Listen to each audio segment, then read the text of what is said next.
warahmatullahi wabarakatuh. Jumpa lagi dengan Ibu Abdiatun Nur Azza, SPD dari UPT SD Negeri 159 Gresik.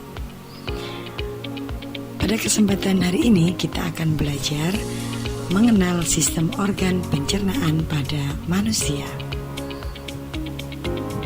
Tahukah kamu, tubuh manusia memerlukan nutrisi untuk bertahan hidup.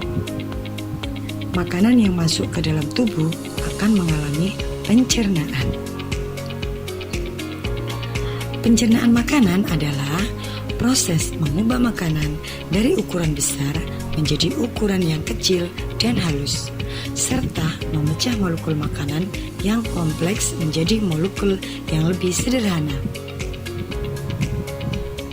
Ini adalah beberapa organ pencernaan pada manusia, di antaranya dimulai dari mulut, ada kerongkongan, ada lambung, hati, kantong empedu, pankreas, usus halus, usus besar, rektum, dan anus.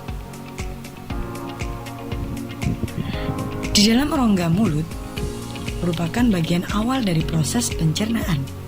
Makanan yang masuk ke dalam tubuh manusia akan dimasukkan melalui rongga mulut. Di rongga mulut ini terjadi pencernaan secara mekanis dan pencernaan secara kimiawi. Kelenjar ludah menghasilkan air liur yang mengandung enzim amilase untuk memecahkan karbohidrat. Pencernaan mekanik di dalam rongga mulut itu dibantu oleh beberapa organ. Yang pertama ada gigi yang berfungsi untuk mengunyah makanan. Lidah berfungsi untuk membantu menelan makanan. Pencernaan kimiawi di dalam rongga mulut ada yang kelenjar lidah yang berfungsi mengeluarkan air ludah untuk membasahi makanan agar mudah ditelan. Juga terdapat enzim petialin yang berfungsi untuk mengubah amilum atau pati menjadi gula. Kerongkongan merupakan organ yang menghubungkan antara rongga mulut dengan lambung. Kerongkongan berfungsi sebagai penyalur makanan menuju ke lambung. Kerongkongan mendorong dan meremas makanan menuju lambung melalui gerakan yang disebut dengan gerakan peristaltik. Selanjutnya menuju ke lambung. Lambung merupakan organ pencernaan yang berbentuk seperti kantong berdinding tebal yang dilapisi oleh epitelium. Di lambung terjadi pencernaan mekanik dan kimiawi.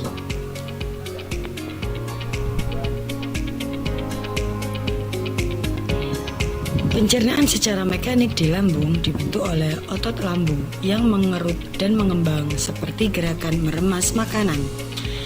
Pencernaan secara kimiawi di lambung dibantu oleh getah lambung, antara lain yakni asam klorida atau HCl yang berfungsi untuk membunuh kuman yang masuk bersama makanan.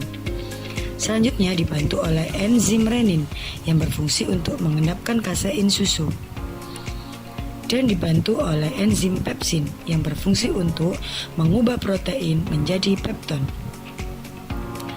Selanjutnya makanan akan menuju ke usus halus. Usus halus merupakan organ terpanjang dari saluran pencernaan manusia yang berfungsi untuk menyerap nutrisi dari makanan. Usus halus terdiri dari usus 12 jari atau duodenum, usus kosong atau jejunum, dan usus penyerapan atau ileum. Ini adalah bagian-bagian dari usus halus. Yang pertama ada duodenum, yaitu bagian pertama usus halus di mana sebagian besar pencernaan kimiawi terjadi. Enzim dari pankreas dan empedu dari kantong empedu membantu dalam proses ini. Jejunum dan ileum adalah bagian tengah dan akhir usus halus di mana terjadi penyerapan nutrisi makanan. Pada usus halus terjadi pencernaan secara kimiawi yang dibantu oleh getah empedu dan getah pankreas. Getah empedu yaitu berfungsi untuk mengemulsi atau menggumpalkan lemak. Getah pankreas mengandung enzim amilase yang berfungsi untuk memecahkan zat tepung menjadi gula. Selanjutnya enzim tripsin yang berfungsi untuk memecahkan lemak menjadi asam lemak. Ada enzim lipase yang berfungsi untuk memecahkan protein menjadi asam amino. Selanjutnya ada organ hati. Hati adalah organ pelengkap dalam sistem pencernaan karena akan membentuk cairan empedu yang diperlukan dalam proses pencernaan lemak. Cairan empedu ini berwarna kuning kehijauan yang mengandung garam, kolesterol, dan lecitin. Cairan empedu tersebut akan ditampung di kantong empedu sebelum digunakan di usus halus. Jadi, kantong empedu ini berfungsi untuk menyalurkan empedu ke usus halus ya. Kalau hati berfungsi untuk menghasilkan empedu. Selanjutnya kita menuju ke usus besar. Usus besar merupakan organ pencernaan yang berfungsi untuk menyerap air dari sisa makanan dan mengubahnya menjadi feses.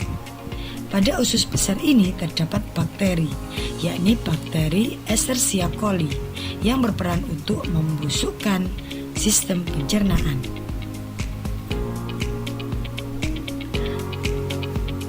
Selanjutnya yakni ke anus. Sebelum feses dikeluarkan dari tubuh melalui anus, feses akan disimpan terlebih dahulu di dalam rektum. Di rektum ini, sensor akan mengirimkan sinyal ke otak untuk memutuskan apakah feses perlu dikeluarkan atau tidak.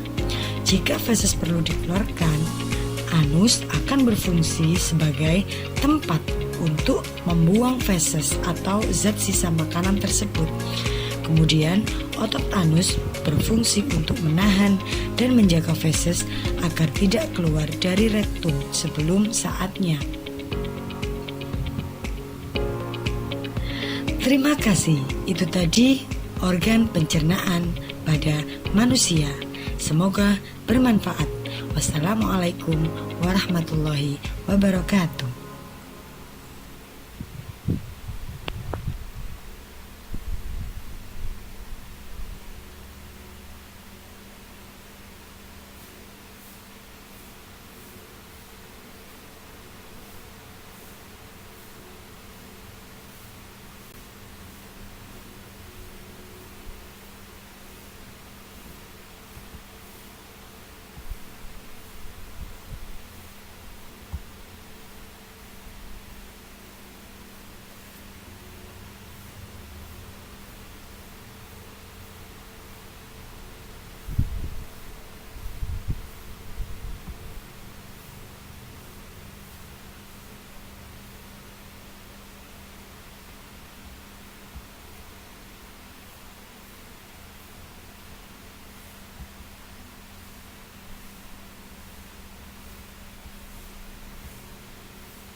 Halo semuanya, kembali lagi di channel Halo Edukasi.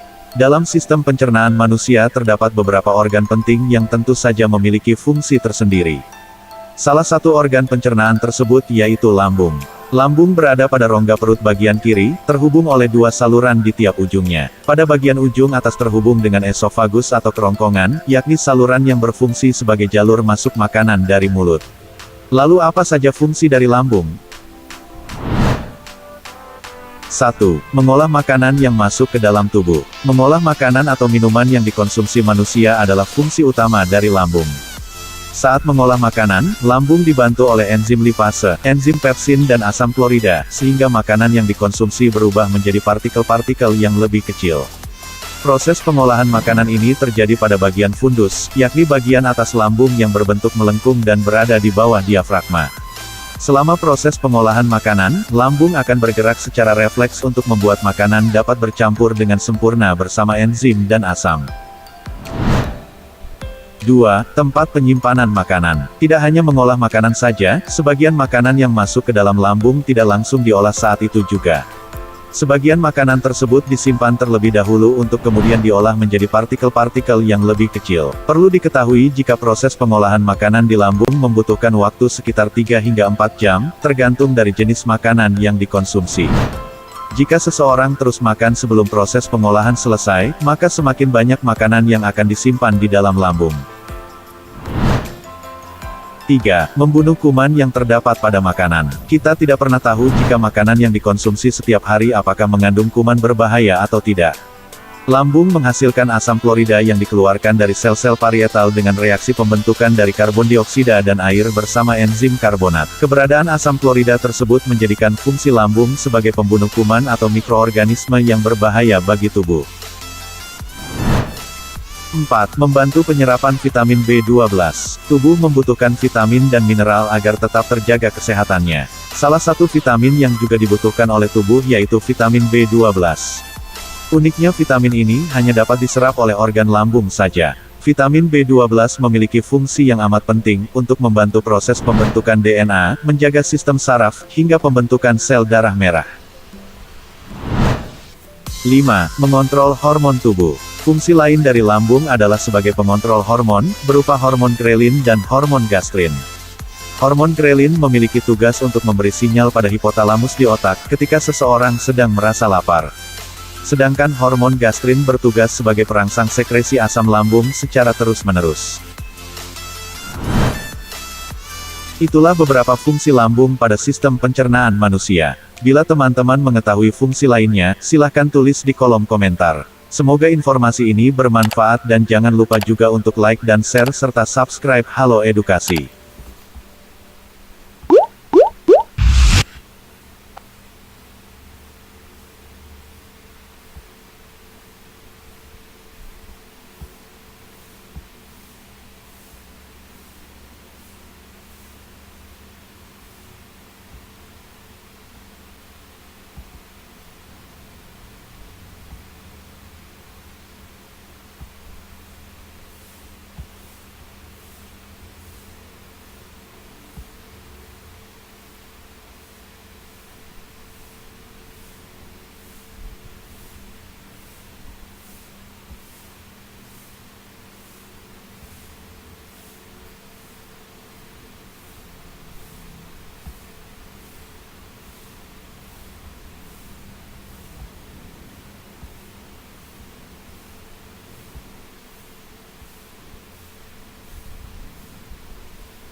Hey kawan, namaku Gilbert. Gilbert si anggur. Ya, nama itu adalah ide ayahku. Omong-omong, hari ini aku akan melakukan perjalanan seru ke dalam tubuh manusia. Jadi, mau menonton? Perjalanan dimulai ketika manusia menuju ke ruang makan siang kantor, membuka kotak makan siangnya dan menemukanku di sana. Apalagi yang ada di sini? Roti lapis kalkun, yogurt. Dia sudah menggigit roti lapisnya. Oh, sekarang giliranku. Dia memasukkanku ke mulutnya. Ini saatnya pergi. Jujur, cukup basah dan hangat di sini. Mulut adalah pintu gerbang ke sistem pencernaan. Sistem itu dirancang khusus untuk mengubah makanan menjadi nutrien berguna yang membuatmu tetap berenergi dan membantu sel tumbuh dan memperbaiki diri. Jadi, setelah mengambil gigitan pertama dari apa yang kamu makan, kamu menghidupkan mesin pencernaan. Saat kamu mengunyah, makanan dipecah menjadi beberapa bagian untuk memudahkan prosesnya. Ludah sangat berguna karena bercampur dengan makanan dan bisa lebih menghancurkannya. Dengan begitu, perutmu tidak perlu mencerna seluruh bongkah makanan. Omong-omong, ini fakta seru. Jumlah air liur yang kamu hasilkan dalam setahun dapat mengisi 2 bak mandi ukuran sedang. Hampir 1 kolam penuh air liur. Benar-benar hujan air liur di sini. Wah, lebih baik aku berhati-hati dengan gigi ini. Aku tidak mau berakhir seperti bocah kalkun di sana itu. Sulit karena orang ini menggunakan lidahnya untuk menggulung makanan di mulutnya dan ke arah giginya. Aku benar-benar tidak ingin menjadi selai hari ini. Jadi, aku akan melewati pengunyahan ini. Ayo turun. Wih! Sekarang kita menuju tenggorokan. Ini juga disebut faring. Oh, jalan bercabang. Aku harus pergi kemana? Cap cip cup kembang kuncup. Sepertinya kita harus ke sini. Tunggu, sepertinya aku salah belok. Kenapa semuanya bergetar? Aduh, manusia malang ini batuk terus-menerus. Tolong tepuk punggungnya. Sudah, naik lagi. Maaf kawan. Nyaris saja. Hampir masuk ke paru-parunya. Itu tidak akan baik. Baiklah, aku kembali ke jalan. Jadi, mari kita coba lagi. Aku dengan benar masuk ke tabung penelan yang memiliki nama mewah esofagus. Aku suka menyebutnya saluran makanan, tapi ini jauh lebih sempit daripada yang kubayangkan. Aku akan terjepit di sini. Hah? Bagaimana bisa aku terus turun? Ah, begitu. Otot-otot di dinding esofagus ini meremas di belakangku dan melemas di depanku. Ini adalah proses yang disebut peristaltis, dan itulah yang menggerakkanku melalui sistem pencernaan. Beberapa detik kemudian, dan kita sekarang telah mencapai ujung terowongan. Ada otot yang terbuka di sini untuk membiarkan makanan masuk ke lambung dan mencegahnya keluar kembali ke esofagus. Ini agak mirip dengan petugas keamanan. Aku hanya seorang turis di sini. Pak, tolong izinkan aku masuk. Hore! Aku sudah melewati katup dan masuk ke perut. Itu mengingatkanku pada kantong dan izinkan aku mencoba dinding itu. Wah, itu dinding yang kuat. Semuanya otot. Sebenarnya aku tidak terkejut. Perut menampung, mencampur, dan menggiling makanan menjadi bubur. Jadi itu harus cukup kuat. Sejujurnya, ini tak tampak terlalu. Ya ampun, apa itu? Aduh, panas sekali. Au, panas. Aku harus keluar dari asam perut ini. Jika tidak, aku akan menjadi cairan atau pasta seperti roti lapis Turki itu. Tidak apa-apa, aku sudah bersiap. Aku membawa perangkat kecil yang sangat berguna dan akan melindungiku dalam gelembung pelindung. Makanan biasanya tidak memiliki ini, tapi aku punya. Koneksi. Itu rahasia. Aku hanya perlu menekan tombol ini. Sudah, sekarang aku bisa terus berbicara denganmu sepanjang jalan, alih-alih berubah menjadi jeli anggur. Perhentian berikutnya, usus kecil. Organ berliku yang panjang melingkar ini terdiri dari 3 bagian. Saat aku bilang panjang, aku serius. Jika kamu merentangkannya, yang tidak kusarankan karena itu perlu digulung. Dan di dalam tubuhmu, kamu akan mendapatkan tabung yang lebih dari 6 meter panjangnya. Yap, itu setinggi jerapah dan semua dimasukkan ke tubuhmu. Harus kuakui, cukup hangat di sini. Hampir seperti resort tropis, tapi di lautan, empedu. Oh iya, aku terlindungi dalam gelembung kecil. Jangan khawatir. Empedu sangat penting untuk mencerna lemak dan mengeluarkan semua kotoran dari darah. Jadi, bersyukurlah hatimu menghasilkannya. Pankreas juga membantu proses dengan beberapa enzim baik. Dan benda yang terlihat seperti buah pir di sana, itu kantong empedu. Itu terletak di bawah hati dan menyimpan empedu di dalamnya sampai saat yang tepat datang. Astaga, benda ini benar-benar melingkar ya. Aku agak pusing karena tikungan dan belokan, tapi tak bisa kembali sekarang. Dinding usus yang berkontraksi ini terus mendorongku ke depan. Sepertinya aku sudah berada di bagian akhir dari usus kecil dan terus ke langkah selanjutnya dari perjalananku. Usus besar, juga dikenal sebagai kolon. Itu adalah tabung berotot yang panjangnya 1,5 sampai 2 meter. Tunggu dulu. Shh, kamu dengar itu? Aku tidak sendirian. Aku dikepung. Mereka mendekat. Itu bakteri. Ada banyak sekali di sini. Oh. Apakah orang ini terjangkit penyakit parasit usus atau semacamnya? Tidak. Usus membutuhkan bakteri baik untuk membantu memecah makanan, vitamin, dan nutrien sehingga tubuh bisa menggunakannya. Hai semuanya. Hei, benda kecil apa itu di pintu masuk? Ah, itu pasti usus buntu. Itu tidak terlalu berguna selain menampung bakteri yang mungkin perlu dilepaskan ke usus. Itu juga punya beberapa jaringan yang berguna untuk sistem kekebalan tubuh. Tapi sebagian besar itu adalah benda kecil yang tidak berguna. Jadi orang masih bisa hidup tanpanya. Hei, jika usus buntu meradang, dokter akan memotongnya. Serius, sepertinya orang ini masih memilikinya. Baguslah. Omong-omong, kita sekarang ada di usus besar dan aku senang. Di sini agak lebih luas. Jika tak memakai gelembung pelindung rahasiaku yang mewah, aku pasti akan berbicara kepadamu sekarang sebagai bubur ampas air kekuningan. Saat kontraksi otot ini mendorongku melalui usus besar, semua air diisap dariku. Bentuk terakhirku, feses. Yap, tinja, kotoran, apapun itu sebutannya, itu terbentuk di usus besar. Masih banyak bakteri di mana-mana. Mereka benar-benar bekerja keras ya.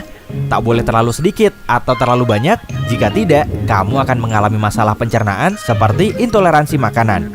Mereka juga memainkan peran besar dalam kekebalan tubuh. Dan itu sebabnya kamu punya triliunan bakteri di tubuhmu. Terus bekerja dengan baik teman-teman.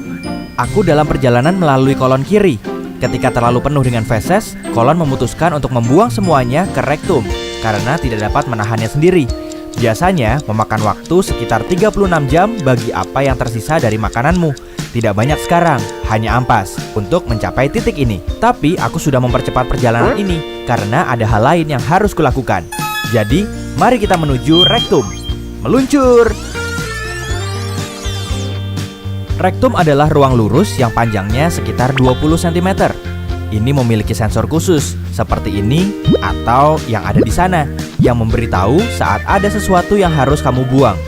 Mereka mengirim sinyal kepada otak saat feses atau gas ingin keluar. Itu saat kita berpikir, oh, harus ke kamar mandi. Jika saatnya tepat, yaitu kamu menemukan toilet dan sfinkter lemas, tara, feses keluar. Sampai jumpa pizza dari sarapan kemarin. Apa? Di sini tidak ada yang makan pizza dingin untuk sarapan.